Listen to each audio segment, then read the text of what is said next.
Golden Radio Hour. Tournament, your faithful friend when muscles ache and pain, presents Gang Busters.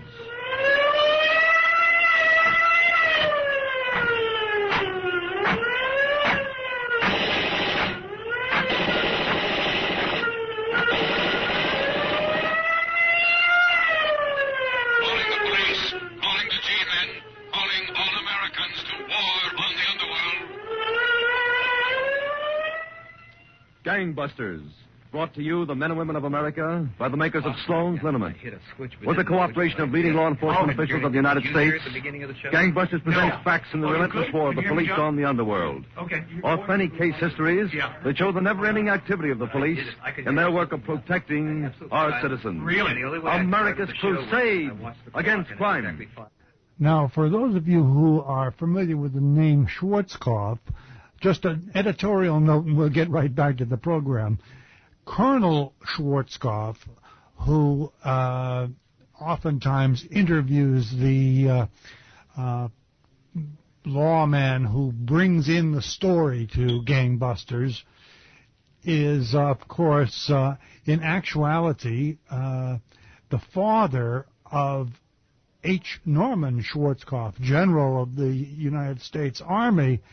And so this is kind of interesting to hear him portrayed, his father portrayed as a law enforcer. And also interesting, there's the character of the lawman, a sheriff, a judge who comes on the program, Judge Miller, is played by none other than Bill Johnstone, who about the same time was playing The Shadow on the Mutual Network. So there's a couple of interesting voices to listen for here. Now for our proxy interview between Colonel Schwarzkopf and Judge L.D. Miller of Chattanooga, Tennessee. Picture our setting as a special office turned over to Gangbusters by Commissioner Louis J. Valentine of the New York City Police. Colonel Schwarzkopf. Judge Miller, I understand that Charleston and Rogers, the nickel and dime bandits, were hunted by the police of 6 states. Yes, Colonel Schwarzkopf. Actually, 8 different police departments were after them within a period of 30 days. But why do you call these particular criminals the nickel and dime bandits? Well, Colonel, James Carlson, the brains of the combination, had a theory of crime different from any criminal in all my experience. I got a new slant on stick-ups that'll pay big dividends. I'm going to get me a smart partner that knows how to use a gat. Then we're going to go through the Mississippi Valley pulling little jobs, nickel and dime jobs. When we pulled enough of these nickel and dime jobs, we'll have just as much jack as if we'd stuck up a dozen big banks. On December 4th, 1939, following a term at Minnesota State Reformatory, Charleston drove up to a roadside tavern near Minneapolis. The owner was talking to a customer. Be right with you, mister. Anything else, sir? Oh, that'll be all, Bill. Charge it, will you? With a fancy car like that, you want me to charge it? Nothing else fancy right behind you, pal. Turn around. What? Look out, Bill. He's got a gun. A special kind of gun, mister, with a hair trigger. Come on, both of you. Back up into that hot dog joint before I turn this cannon loose on you. I want your dough. Oh, I got some change. Give it to me. Here you are. Now, you. Open up that cash register. Here. $35. It's all I got. I know it ain't. Scoop out that change and stick it in my pocket. Nickels and dimes, huh? I'd like to see you for 5 minutes without that gun. Here's a change. Thanks, white guy. Now get out of here. Not so fast, you. Empty your pockets. Pretty brave, aren't you, with a gun? Yeah, and it's liable to go off any minute. No sawed-off punk's gonna take my dough. I warned you, white guy. Bill! You're not getting away from me. I'll show you. Give me that gun. You're all through, punk. Let go of me. You hurt? Let go of me. Yeah, I guess so. Pretty bad. I dropped all 3 of those bullets, but I got his gun. You're going to need a doctor. What do we do with this guy? Lock him in the washroom. Yeah, you make it all right? Yeah, sure. I got the special gun, you rat. Yeah. Give me back my money. All right. Here you are. Now, come on, you into the washroom. You'll never get me to jail. Inside, punk. Okay, wise guy. I'll lock it and then phone the police. Better get an ambulance, Bill. You're bleeding bad. Hello. Hello, operator. Get me the police. Sit down, Bill. What's that? The washroom window. There. Out front. There he goes. He's in his car. Stop! Stop or I'll shoot! Oh, it's jammed. That guy's special pistol jammed and saved his own life. It is rare, Judge Miller, for the victim to turn on his assailant at gunpoint and disarm him. It is, Colonel. Fortunately, the wounds of the tavern owner were not serious. Johnson made a dash for Chicago, where he went into partnership with another criminal named Joe Rogers. Together, they stole a late model car and started south, blazing a trail of robberies from Illinois to Louisiana. On the night of December 17th in Blytheville, Arkansas, Charleston and Rogers committed an unusual robbery, showing a peculiar obsession. Blytheville, Arkansas, robbery. 2 men broke into a house and stole a large collection of pistols, automatics, shotguns, and rifles. Seen escaping in blue or black Dodge sedan. Notify all gun dealers to be on lookout for unusual weapons of foreign make.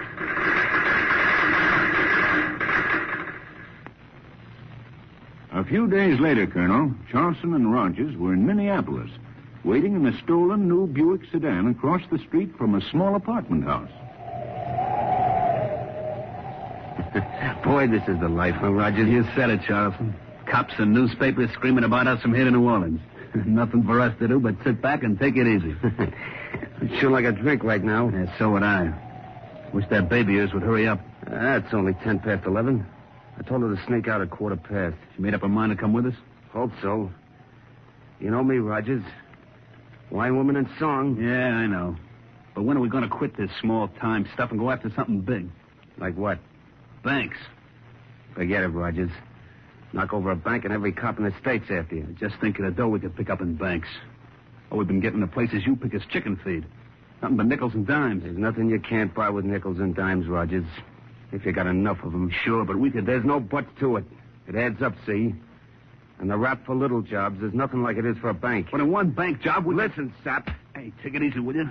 Banks have guards, and the guards have guns and tear gas. They have balconies to ambush bank bandits. They have burglar alarms to call the cops. Don't you see, we can get as much in a flock of gas stations as we could in a dozen banks. And no risk. Maybe you're right.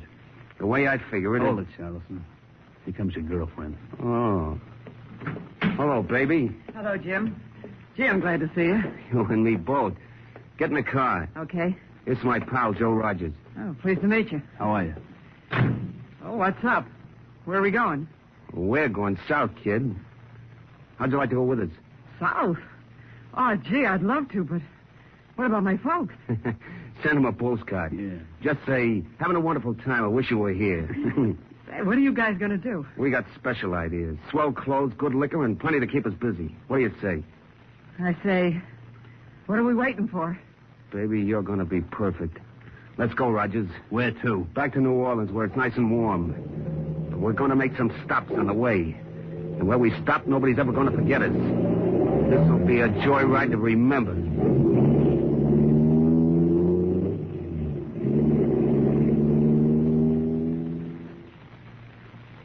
That was near midnight, Colonel, on December 21st, 1939. 3 days later, Chief C.R. Bryan of the Chattanooga, Tennessee Police was sitting in his office when Police Captain Homer Edmondson walked in with a message in his hand. Good morning, Captain. Good morning, Chief Bryan. This just came in on the teletype. Thought you'd like to look at it. From Sweetwater, huh? Yes, sir. Arrest 2 men wanted here for robbery of roadside cafe this morning, 3 a.m. One man about 20, weight 150, blue eyes, light hair. The other one, older, weight about 140, dark hair, slender. Both bandits wearing leather jackets. That's a pretty complete description, Chief. These bandits took $60 in currency, cigarettes, liquor, and a large amount of nickels and dimes. They're heavily armed. Large amount of nickels and dimes. That sounds familiar. You're right, Captain. This is the 6th report in the last few days that used those exact words. Yes, and each report was near Chattanooga. Have you broadcast this message to the patrol cars? Yes, sir. Right after it came in. Set it out again, Captain. This is the first good description we've had of those men. If they try anything here, I want every man on the force to be waiting for them. Right, Chief. Wait a second. Chief Bryan speaking. Send some cops over quick, Chief. I've just been robbed. Who's this? Jack Parker. I got a filling station at Main and Watkins. I just opened up 10 minutes ago, and 2 guys walked in and... Hold on a minute. Captain, there's been a holdup over at Main and Watkins, a filling station. Send a patrol car over there right away. Right away, Chief. Go ahead, Mr. Parker. What happened? These 2 guys walked in, Chief. They both wore leather jackets. They had 4 guns between them, and they cleaned out the cash register. How much did they get? $7. Almost all small change. Nickels and dimes, huh? Well, I know it don't sound like much, Chief, but it's a lot to me. Mr. Parker, I don't care if it was 7 cents or $7 million. If these bandits are the men I think they are, they're going to try to pull some more jobs like this here in Chattanooga, and we're going to get them. The next afternoon, Colonel, the woman manager of a small dry goods store in Chattanooga saw 2 men, apparently customers, walking into her store. May I help you, gentlemen? Yeah, let me see some shirts. The best you got. And I want to see some socks and ties. Certainly, right over here.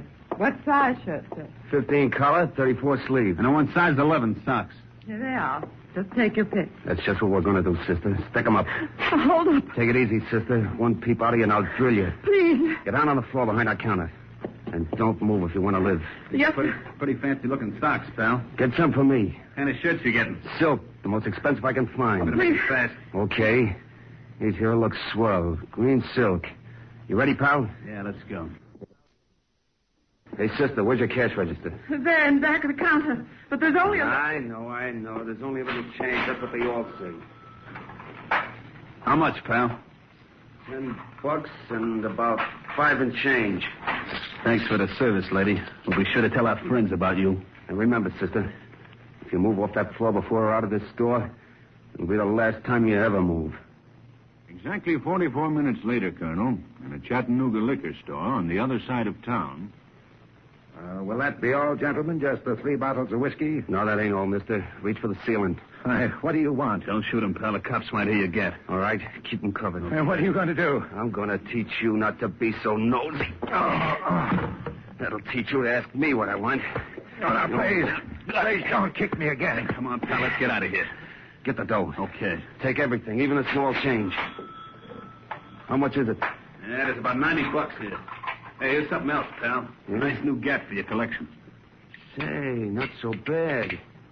Different from any I got. Maybe I ought to try it out on this wise guy. No, please. Okay, mister, but just so you won't run after us, here's something more to remember us. Buck. Oh. That brutal holdup was the third the nickel and dime bandits committed in the heart of Chattanooga within 24 hours, Colonel. It redoubled the efforts of the police to catch Charleston and Rogers and resulted in a gun battle that Chattanooga will long remember.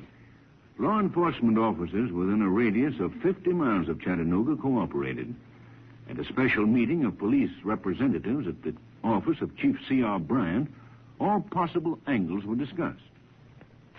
Fortunately, men, we have a complete description of these 2 bandits and definite identification clues. What are they, Chief Bryan? Well, first, Sussman, there's the nickel and dime angle. So anyone seen spending an unusual amount of silver is a definite suspect. Then there's the gun angle. The gun angle? It's this, Frazier. These men are crazy about guns. They take pride in them. Not just as weapons, but as items to collect. So the bandits might just show off their guns sometime without staging a holdup, huh? Particularly if they'd been drinking. That's still another clue, Chief Bryan. The amount of liquor they consume, judging by the amount they've stolen. And the girl with them. The one that's been seen in their car. Now, we have her description. All right, Captain Edmondson. These are all valuable clues, men. And we have one other advantage. From what these bandits have said to their victims, they don't expect the police to go after them seriously. Just because the thefts have been relatively small, huh? Exactly. That gives me an idea, Chief. What is it, Edmondson? Maybe we can get these bandits through a weakness in their own system. How, Captain? Let's give these clues to every reliable citizen in the vicinity of Chattanooga. Every small storekeeper.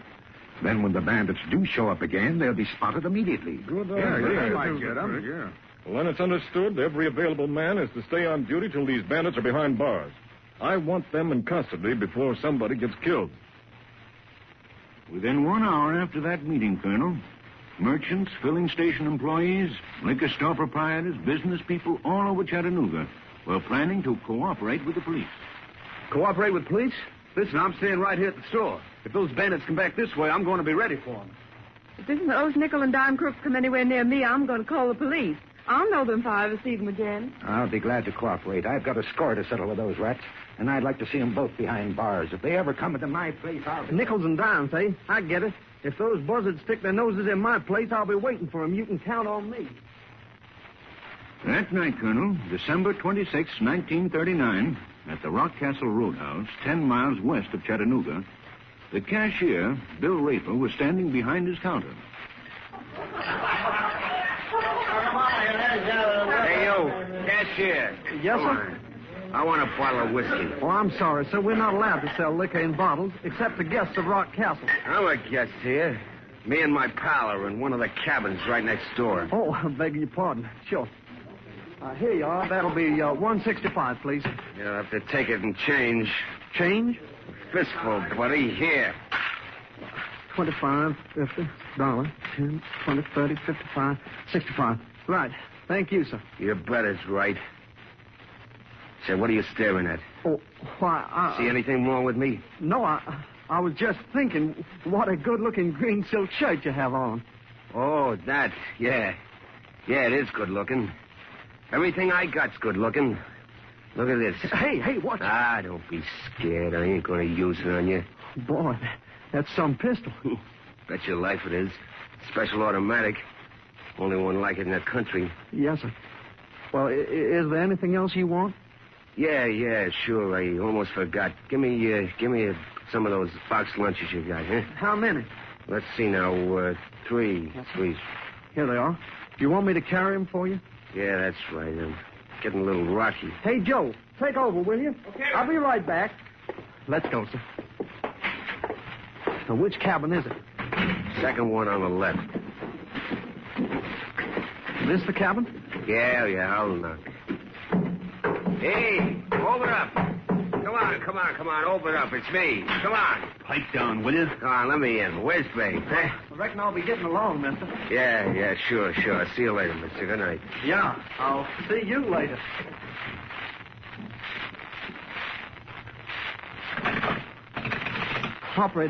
Operator, get me the police.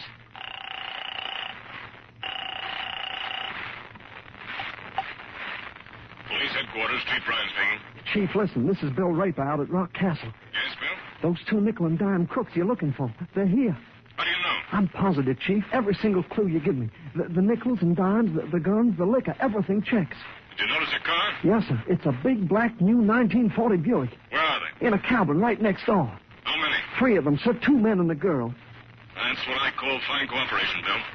Sit tight and don't say a word to anyone. I'll send an emergency squad out there right away.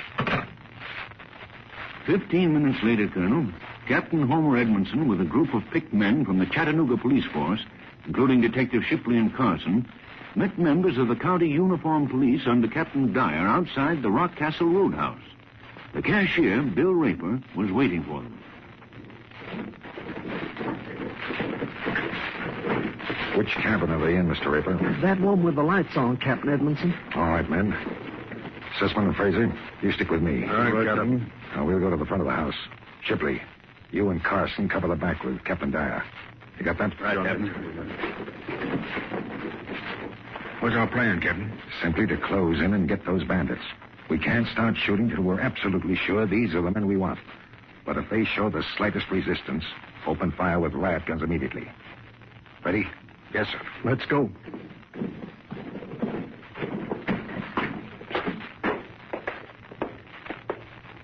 Watch it. They turned out the lights.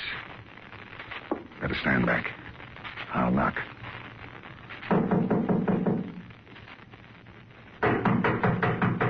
Open up. Who is it? Police. Just a minute. Hurry it up. All right, coppers, come and get it! Get back, man.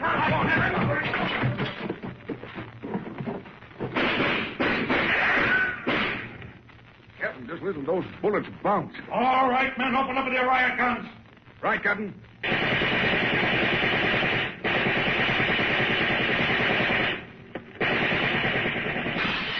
Get down low, babe. Those cops are using riot guns. We'll fix them, Jimmy. I'll load your pistols. Roger. Yeah? Cover the back door. I'll cover the front. Okay, Charleston. Come on, coppers. Try and take it. You'd better give up in there.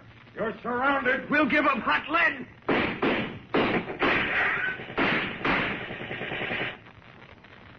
Give me another gat, babe. This one's empty. Here you are, Jimmy. How is it in the back, Rogers? Can't see him. It's too dark out there. Well, they're all around us, Jimmy. Keep down, babe.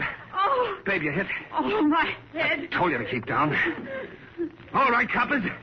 You got my gal. I'll show you can't get away with that.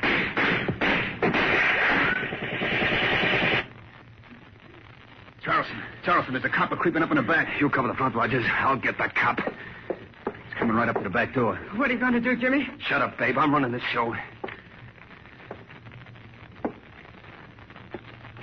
Open your hands, all three of you. I'm waiting for you, cop. Jimmy, you killed him. I'll say I killed him. I got his gun, too. Jimmy, they got Rogers. Lie down on the floor, babe. I'll get him for that. All right, coppers. I got one of you. Who's next?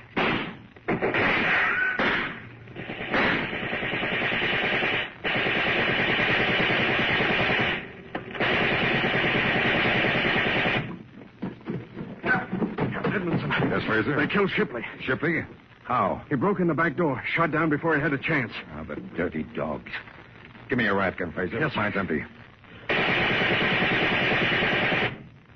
Captain, I'm going after him. Now, wait, don't go up there. It's probably a trap.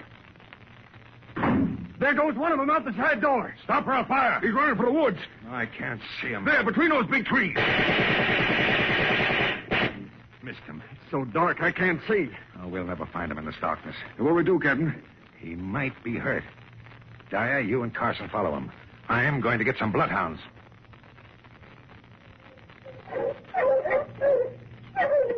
What's the matter with the dogs, Captain? Why are they stopping? Too dark for them? I'm afraid they lost the trail, Fraser. What, after we followed that bandit for almost 8 miles?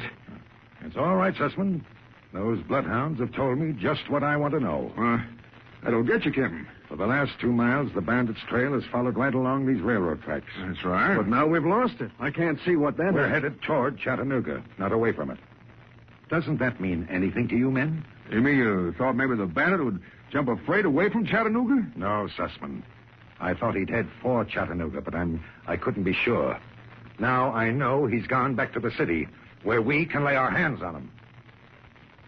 With one of the nickel and dime bandits, Joe Rogers, dead, Colonel, and the bandit's girlfriend in a prison hospital, the Chattanooga police combed the city for the remaining bandit, now definitely identified as James Charleston. Later that night, after visiting hundreds of rooming houses, 2 police officers, Patrolman Fraser and Sussman, climbed the stairs of a cheap rooming house an hour after midnight. What number did the landlady say, Fraser? Room 6. Yeah. It's room number 6, right up there at the head of the stairs. Yeah. Landlady said her new boarder arrived an hour ago. Have your gun ready? Bet I will, Sussman. You turn on your flashlight. I'll try the door. Right. Door's unlocked. That's lucky. Careful now. Easy. There, he's in bed. Sound asleep. Wonder if he's the guy we want. He's pretty young for a bandit. Let's make sure, Sussman. Pull down the covers. A pistol there in his right hand. And another one next to him. He's starting to wake up. Grab him. I'm with you. Look on that. I didn't do nothing. I got him, Fraser. Put the bracelets on him. Charleston, you're all through. You cops are crazy. I'm not the guy you want. No. You're all right, Fraser. Let's see those 2 guns. That don't prove nothing, copper. I didn't kill nobody. I like guns. See, I collect them. Yeah? Well, this is one gun you never should have collected, Charleston. It's the gun you took from Detective Shipley after you killed him. And it's the last gun you're ever going to collect. And so, Colonel Schwarzkopf, through splendid police work and excellent citizen cooperation, the criminal activities of James Charleston came to an abrupt end. Placed on trial in my court for robbery and murder on February 27th, 1940, he was quickly found guilty. I sentenced him to life imprisonment in the Tennessee State Penitentiary. He's there at this very moment. And what happened to the girl who was with Charleston and Rogers, Judge Miller? For months, she hovered between life and death with a bullet touching her brain. The doctor said her mental faculties would be impaired indefinitely, and under the circumstances, she was freed in the custody of her parents. Thank you, Judge Miller, for a fine case. I'm particularly pleased with the way you brought out the great value of public cooperation with the authorities. When the police thus frankly solicit help from our law-abiding citizens, and those citizens promptly and comprehensively cooperate, no criminal can escape. Every time the police and the people work together, the end is inevitable. Crime does not pay. And now, the clues. Special bulletin, all citizens. Watch for murderer 24, 5 feet 5 inches, 135 pounds. Dark brown hair slicked back, brown eyes. This man with tall, sandy-haired companion having wrinkled face. Wanted for brutal murder several days ago. Refrigeration engineer near San Antonio, Texas. May be traveling in black Ford station wagon. And may have in possession a .44 caliber Smith & Wesson revolver with cedar handle.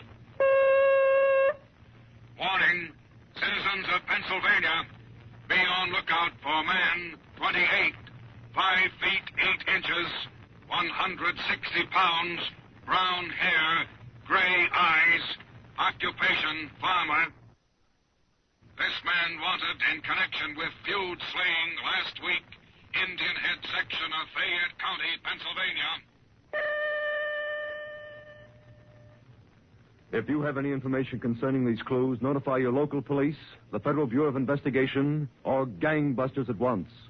For Sloan's Liniment next week, the case of the missing corpse.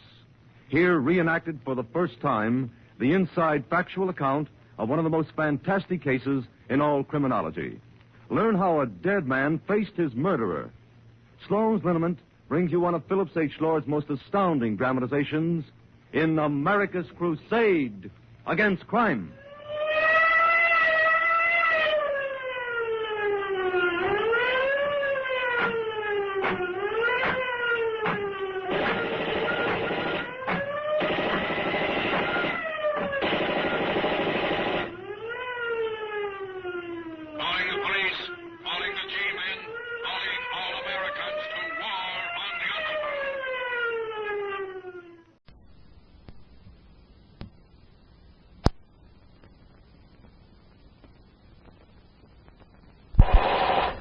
Gangbusters.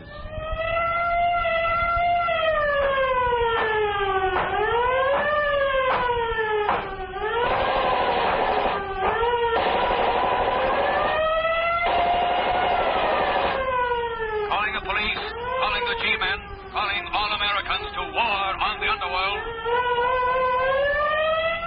Gangbusters. Brought to you, the men and women of America, by the makers of Sloan's Liniment. With the cooperation of leading law enforcement officials of the United States, Gangbusters presents facts in the relentless war of the police on the underworld. Authentic case histories that show the never-ending activity of the police in their work of protecting our citizens. America's crusade against crime. You, too, can help in our crusade. Here's a last-minute police bulletin. Nationwide alarm. Attention all citizens. Watch for Clifford Davidson, 32, 5 feet 7 inches, 208 pounds, brown hair, blue eyes. This man, veteran criminal and escape artist, broke from jail, Wewoka, Oklahoma last week, where he is awaiting trial for murder, allegedly committed following a previous escape from prison. Caution, this man is dangerous. Gangbusters urges you to be on the alert for this criminal. We will have more clues for you at the end of our program. In a moment, we'll be ready for our proxy interview between Colonel H. Norman Schwarzkopf and prosecuting attorney Stanley Wallach of St. Louis County, Missouri, who will discuss the strange case of the missing corpse in which a dead man convicted his murderer. But first, April showers, they say, bring May flowers, but they also bring the muscular aches and pains that often go with damp and windy weather. Yet there's no need for any member of your family to suffer the discomfort of a stiff neck or sore back, just so long as you have that handy bottle of dependable Sloan's Liniment on your medicine shelf. Here's Sloan's 1-2 heat treatment that has brought such quick and comforting relief to millions. 1, pat on some Sloan's Liniment. 2, relax for a few minutes. Then, like a heat treatment, Sloan's glowing warmth goes to work on that tight and painful spot. In almost no time at all, Sloan's will help soothe your pain away. You'll find Sloan's quick action is a welcome friend, whatever the cause of your muscular distress. Accident, overexertion, or exposure to raw and biting weather. Ask your druggist for Sloan's liniment if you need a fresh supply after the last few wintry months. Sloan's costs so little, and you're so grateful for its soothing help when you want relief in a hurry. Now for our proxy interview between Colonel Schwarzkopf and Prosecuting Attorney Stanley Wallach of St. Louis County, Missouri. Picture our setting as a special office turned over to gangbusters by Commissioner Louis J. Valentine of the New York City Police. Colonel Schwarzkopf. The case of the missing corpse. Prosecutor Wallach, that sounds almost like fiction. Tonight's case may appear fantastic, Colonel Schwarzkopf, but it is a matter of public record. This case concerns Elmer Dowling and Izzy Lundy, two crafty criminals whose viciousness has seldom been matched by any criminals anywhere. We begin in St. Louis one late afternoon in February 1938 in the hideout apartment maintained by Elmer Dowling. Drink up, Lundy. Thanks, Dowling. I asked you up here to explain what I got in mind for you. What do you mean? I'm considering you as triggerman for my outfit. Triggerman, huh? Yeah. Next thing I consider is what's your experience. I got plenty. I got it all right here on my desk. Here on this case history card. Izzy Lundy, known as Monkey Years. Robberies and other jobs, market, prison 10 to 20 years. Shot way out of jail, handy with guns. How'd you find out all that, Dowling? That's my business, to find things out. And to get things done. Why should I join your mob, huh? Listen, Lundy. When I want a man in my mob, he joins. But I've been away for 13 years. I've been out of things. I'll teach you the ropes. Then you'll be a big asset to my protective organization. Protective organization? Yeah. For businessmen and storekeepers. They pay us so much dough per week for protection. Protection from our own gang. But suppose the storekeepers squawk to the cops. They know better than that. It's cheaper to pay up and shut up than to stop a bullet or get crippled for life. Yes. Sounds okay to me, Dowling. Lundy, before we're through, we'll have every store in the city in our protective organization. They're going to pay us, and they're going to pay plenty. Good morning, mister. You remember me? What are you men back here again for? Hey, listen, mister, this is your last chance. Are you joining our protective organization or ain't you? No, I'm not. Okay, boys. Dump that paint all over the place. Give them the work. Right, pal. Okay. No, stop it. Don't, please. Yeah, we're going to teach you a lesson, mister. And if you ever blab to the cops, you'll never see your wife or kids again. Go to it, boys.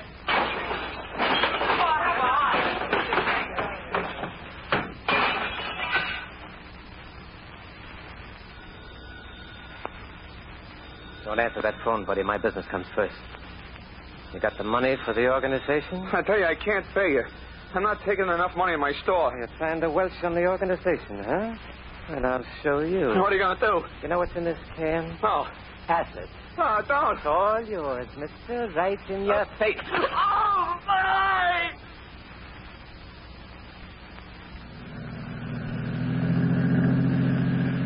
That's the dry cleaning store on the corner, Red. The one Dowling wants us to take care of. I got the dynamite already, Lundy. All right, drive by the store and I'll light the fuse and heat it. Hey, Lundy, there's a guy down the block. Don't worry about the guy down the block. I'll light the fuse. There! Step on it, Red. There!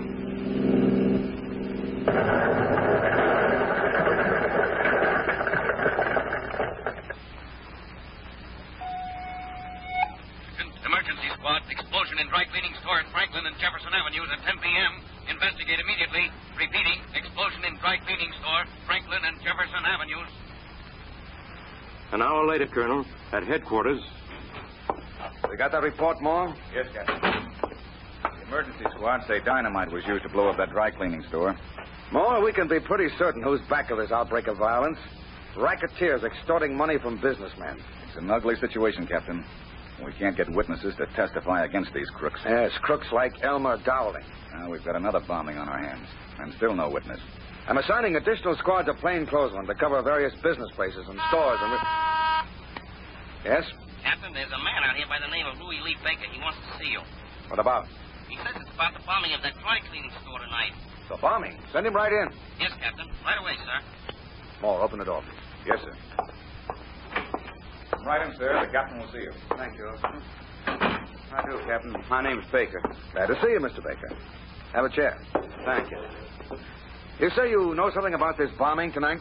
Well, I don't know if this means anything, Captain, but I thought I ought to report it anyway. Report what, sir? Well, at 10 o'clock, I was walking along Franklin Avenue. Yes? And just as I was about to cross the street, a car came racing down the avenue. What happened? Well, there was an explosion. I didn't know then it was a bomb. Later, I got thinking about it, and the bomb and the speeding car. What kind of a car was it? It was a Chrysler sedan. I didn't see the license number, but I did get a good look at one of the men in the car. Oh, is that so? He was sort of pasty looking, had very black eyebrows and big lips. Anything else? Well, the one thing I noticed most of all were his ears. His ears? Yes, sir. They stuck way out. What's that? Well, I never saw a man whose ears stuck out so much, sir. Was he stockily built? Well, yes, he was. Does this mean something to you, Moore? I'm not sure yet, Captain. But I used to know a criminal who fitted that general description to a T. Monkey ears, they called him. If it's the same man, he's a gunman of the worst type. All right. We'll have Mr. Baker go through the identification files.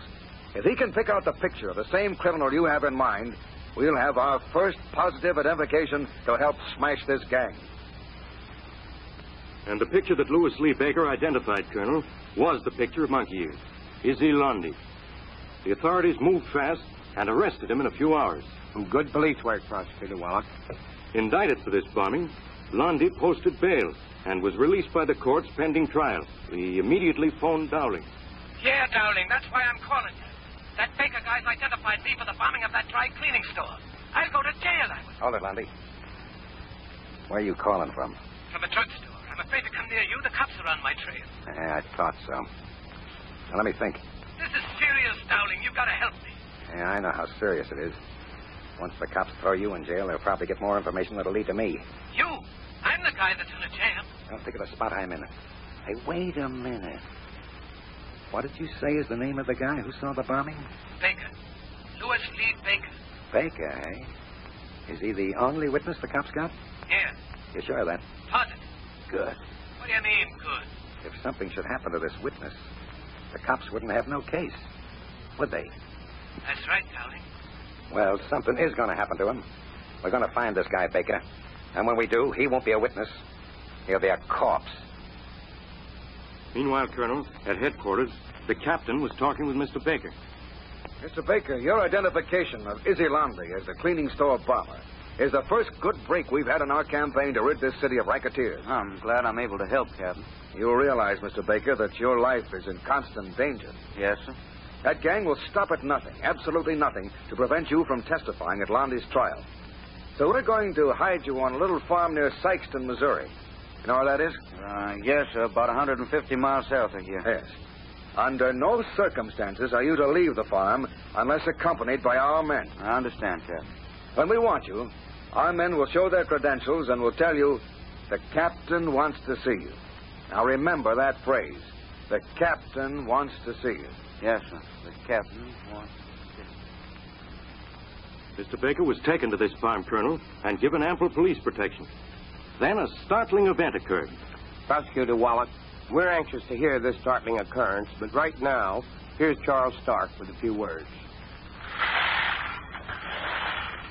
Mowing the lawn for the first time after the long winter months is always a chore. The ground is uneven, the grass is tough, and you yourself are probably more than a bit tired and sore when you've finished. That's when you need Sloan's 1-2 heat treatment to bring you quick and comforting relief from muscular aches and pains. Here's all you have to do. 1, take your bottle of reliable Sloan's from your medicine shelf and pat on some of this quick-acting liniment. 2, relax. And then, like a heat treatment, Sloan's helps ease those stiff and aching muscles. You can actually feel that penetrating, glowing warmth easing away your pain. Sloan's liniment has helped millions in just this quick and easy way during the past 50 years. And Sloan's will probably do you the same good turn. You'll find Sloan's liniment a true family friend in need, welcome to the members of your family all through the year. For whatever the cause of your muscular distress, accident, overexertion, or exposure to chilling drafts, you'll find that Sloan's will help you forget your aches and pains in almost no time at all. So make sure you always have a bottle of Sloan's on your medicine shelf. Ask your druggist tomorrow for Sloan's liniment. Now back to Colonel Schwarzkopf. Prosecutor Wallace, with Mr. Baker hidden out on a farm near Sikeston, Missouri, and with Elmer Dowling threatening to kill Baker to prevent his testifying at Izzy Londy's trial, you said a startling event occurred. Baker stayed close to the farm, Colonel Schwarzkopf, awaiting word that the captain wanted to see him. Then, 1 week later, Baker was standing at the farm entrance when two men drove up and got out of their car.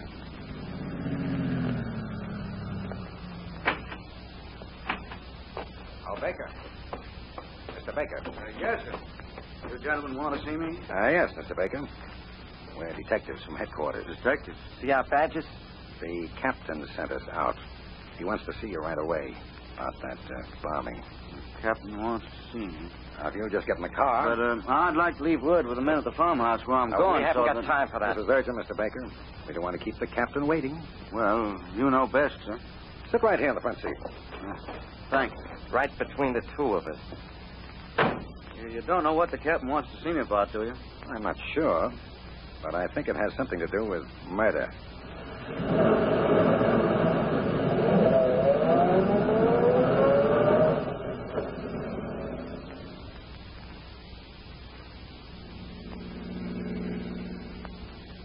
Gentlemen, we've been driving for an hour.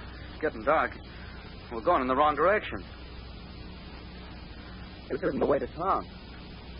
Baker. Yes, sir? We're not going to town. What? The captain's going to meet us at a house that's up this side road. Oh. Why didn't you tell me about this before? We got our orders. Here's the place now. Oh. That house looks deserted. There's no light. Don't worry about that, Baker. Well, where's the captain's car if he's going to meet us out here? Yes, we're living ready. How about it, Tom? I guess we are. Well, let's go in the house anyway. Yes. Good. Come on, Baker. I'd rather wait here in the car. No, Baker. We're going inside. Come on, Baker. Orders are orders. All right. I'll do what two men say. Quiet around here. Ain't it, Baker? Yeah. Yeah, it is. Let me take your arm, Baker. Take my arm? Yes, so dark. You might stumble. Are you sure the captain will be here? Step inside, Baker. It's so dark in here, I can't see. Turn on your flashlight, pal. Sure. Go on inside, Baker. Hey. There's no one in this house. It's empty. Deserted. That's right, Baker. That's why we brought you here. What do you mean? Just this. Wait. I want to make sure. Now, we got nothing to worry about, Red. 2 bullets right through his head. Let's go. Yeah, let's go. Darling, you think anybody could have heard those shots? Nah. No one lives within miles of this place. Let's get in the car and start. Hey, Red. Wait a minute. What's the matter? We ought to get rid of that body. Not me. I ain't going back to touch no corpse. Red, unless you want the same thing Baker got, you better come with me. Okay, John. But I don't like it. Yeah. Quiet around here, ain't it? And dark. Good spot for a job like this. Flash your light.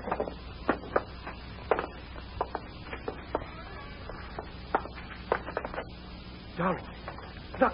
Say, what the... The corpse, the body. It's gone. But it can't be. It was right here on the floor a minute ago. Flash your light around. The room is empty. But he was dead. I killed him. 2 bullets right through his head. Then where is he? A dead man can't get up and walk away. I'm getting out of here. Me too.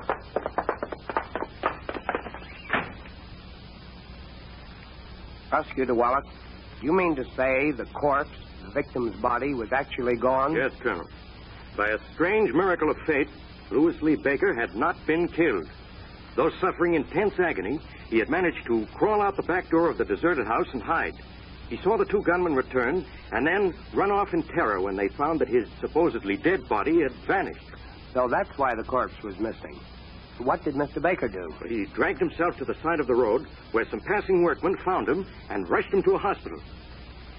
Well, later that night, at the hospital, Baker talked with police officers.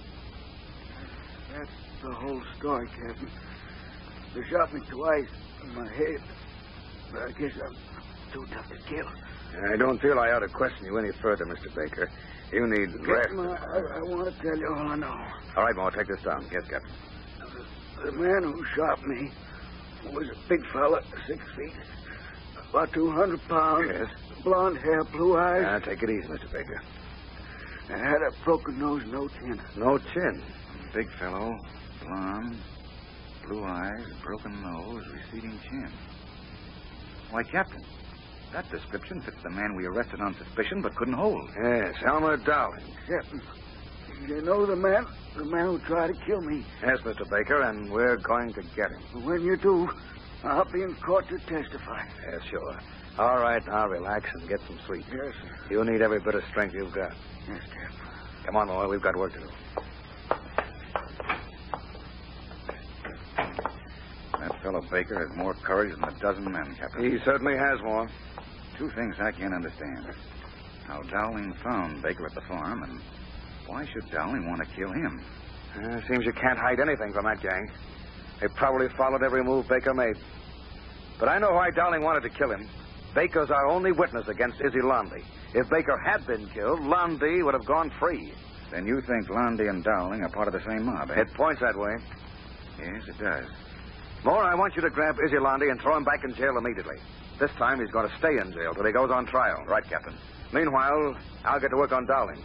We're going to put the heat on every member of that gang until we get Dowling or they turn him over to us. Within 5 hours, Colonel, the police had again arrested Izzy Lundy, and the search for Dowling was on. Warnings was flashed from coast to coast. Attention, all field agents, Federal Bureau Investigation. Attempt to locate and hold for questioning Elmer Dowling in connection with attempted murder. Dowling is 6 feet tall. Urgent. Police of Eastern Seaboard. Arrest on sight Elmer Dowling, fugitive. Dowling weighs 200 pounds. Special notice, West Coast Police. Elmer Dowling reported in California. Wanted for attempted murder.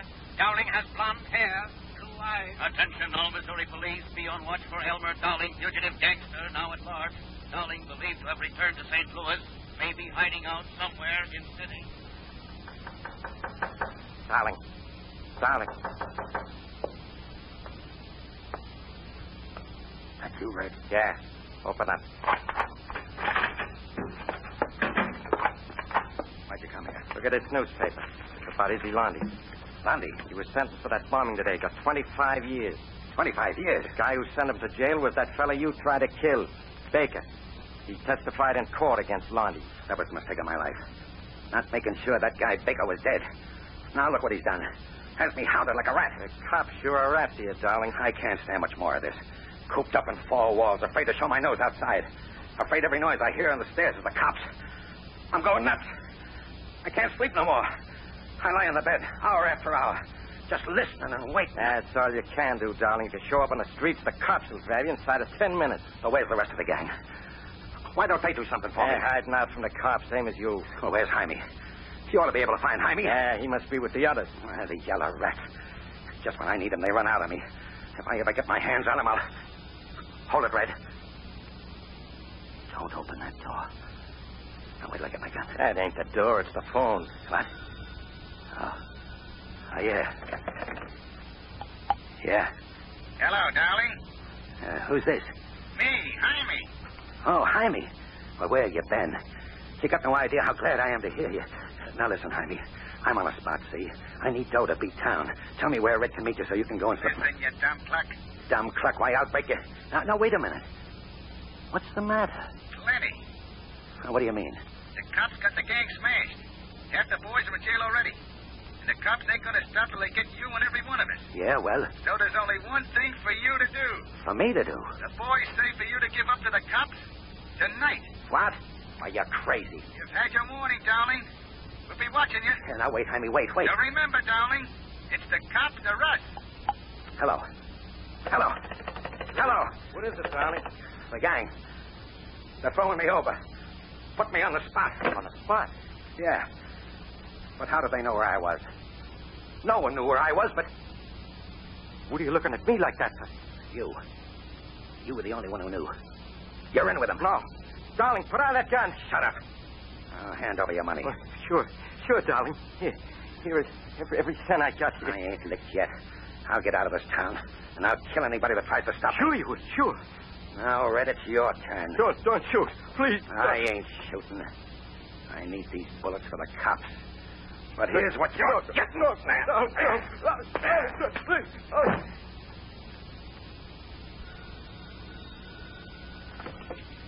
Hello, headquarters. Listen, Copper. You want Elmer Dowling. I know where you'll get him. Who is this? Never mind who it is. Oh, check this call. Listen to me. Go out to the waiting room of the Taylor Avenue car station, and you'll find Dowling if you get there fast enough. Maury, hung up. What was it, Captain? Another tip on Dowling. Get a special squad. We're going out to the Taylor Avenue car station. It may be a false alarm, but we're going to investigate at once. All right, Maud, pull up here. There's the car station. Right, Captain. We'll leave the car here so Dowling won't see it. Follow me, men. Yes, sir. Come on. Any special instructions, Captain? If Dowling is in this waiting room, we've got to be careful. He's sure to be armed. And I don't want any innocent person hurt. Yes, we'll have our guns ready. I'll know Dowling the second I see him. Here's the waiting room. Careful now, men. A lot of people in there, Captain. See that big fellow sitting there hiding back of that newspaper? It's Dowling. Wonder if he sees us. He's getting up. Now, hold it, men. We don't want any shooting. He's going out the back way. Good. You two men guard this front door. Yes, Captain. Oh, you and I'll go around back. Come on, fast. Right, Captain. You ready to shoot any instant? Yes, sir. Hold it. There he goes. Back of that house. Oh, you wait here. I'll cut around this side and try to head him off. Up with your hands, Copper. Dowling. Oh, I'll kill you if you don't do what I say. I'm using you as a shield. Start walking. All right. I'll kill you with the Copper. Drop that gun, Dowling. Okay, let go of my arm. Now, let me. That gun, I said. He got down. Come on, man.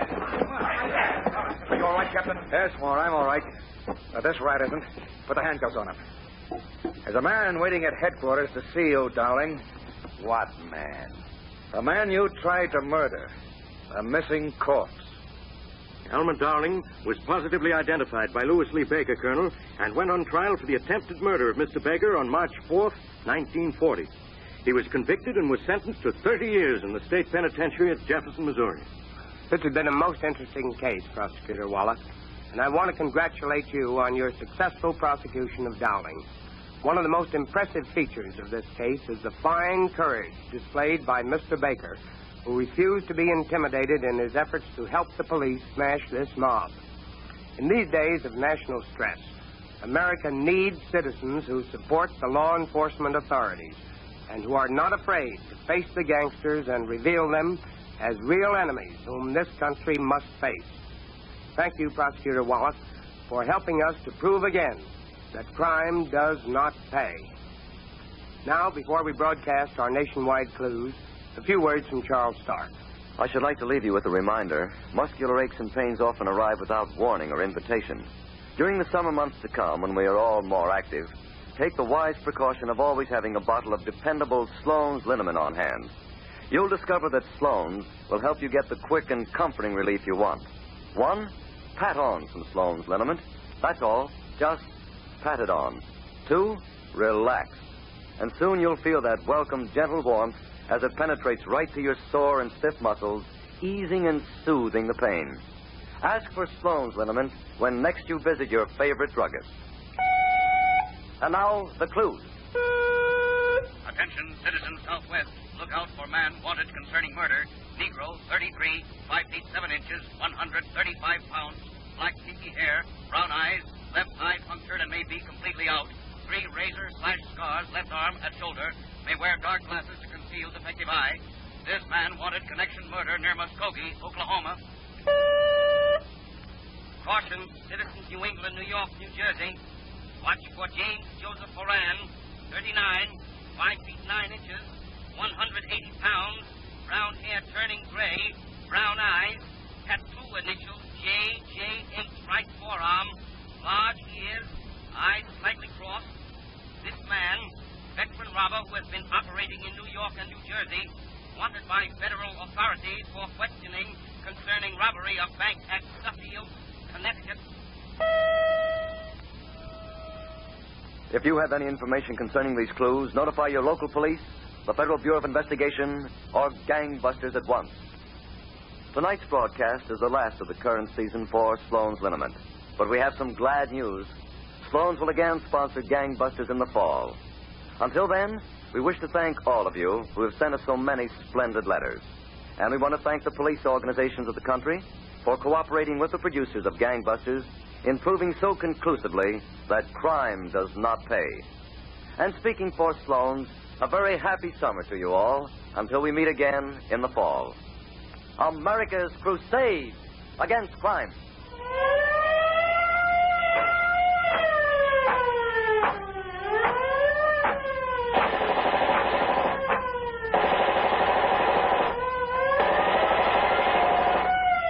Calling the police, calling the G-men, calling all Americans to war on the underworld. This is the National Broadcasting Company.